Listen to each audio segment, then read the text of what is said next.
receiving the amount withdrawal.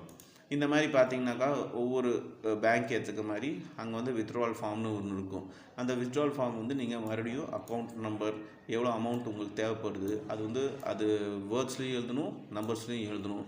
அதோட signature உங்கள் sign வந்து போட்டிருக்கணும் அந்த ஃபார்மில்.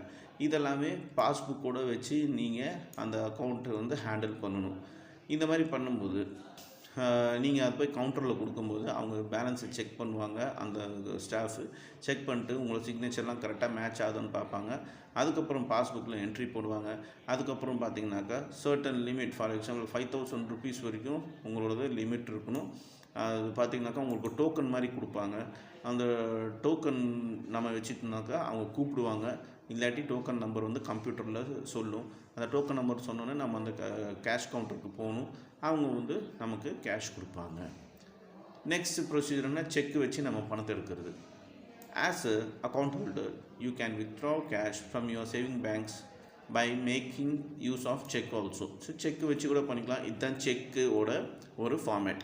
பார்த்துக்கோங்க, பே டூன்னு போட்டிருக்கு, அங்கே டேட் 20ன்னு போட்டிருக்கு. Pay to dash or bearer rupees dash. State bank of India இது வந்து அவங்களோட பிரான்ச்சோட இது செக் நம்பர் கீழே கொடுத்துருக்கு. செக் நம்பர் 653ன்னு ஆரம்பிக்குது. செக் நம்பர் எவ்வளோ ருபீஸ் வேணும்னு நீங்கள் எழுதணும். சைன் கரெக்டாக போடணும்.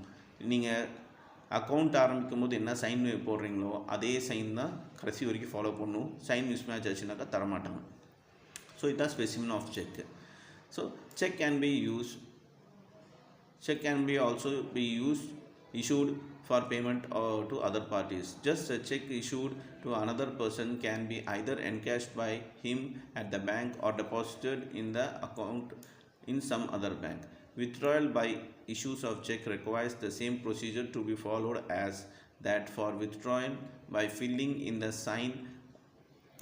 signing the withdrawal form explained above.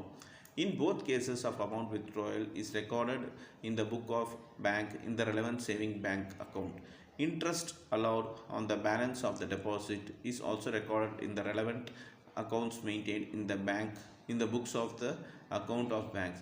These are also entered in the passbook as and when presented by the account holder to the bank. So மேலே கொடுத்துருக்க இந்த 2 ப்ரொசீஜர்ஸ்லையும் பார்த்தீங்கன்னாக்கா ஒரே மாதிரி தான். உங்களுக்கு செக்கு வந்து நீங்கள் ஃபில் பண்ணிவிட்டு அது வந்து மேலே கொடுத்துருக்க ப்ரொசீஜர் தான் ஃபாலோ பண்ணிங்கனாக்கா பாஸ்புக்கில் என்ட்ரி போட்டு உங்களுக்கு உங்களோட அமௌண்ட்டை கொடுத்துருவாங்க. இது செக்கு. ஏடிஎம்னால் உங்களுக்கே தெரியும். நம்ம ஒரு மிஷினில் போகிறோம், ஏடிஎம் மிஷின். ஏடிஎம்னா ஆட்டோமேட்டட் டெல்லர் மிஷின் சொல்லுவாங்க. அங்கே போகிறோம், நம்ம கார்டை வந்து யூஸ் பண்ணி பின் நம்பர் போட்டு நமக்கு எவ்வளோ அமௌண்ட்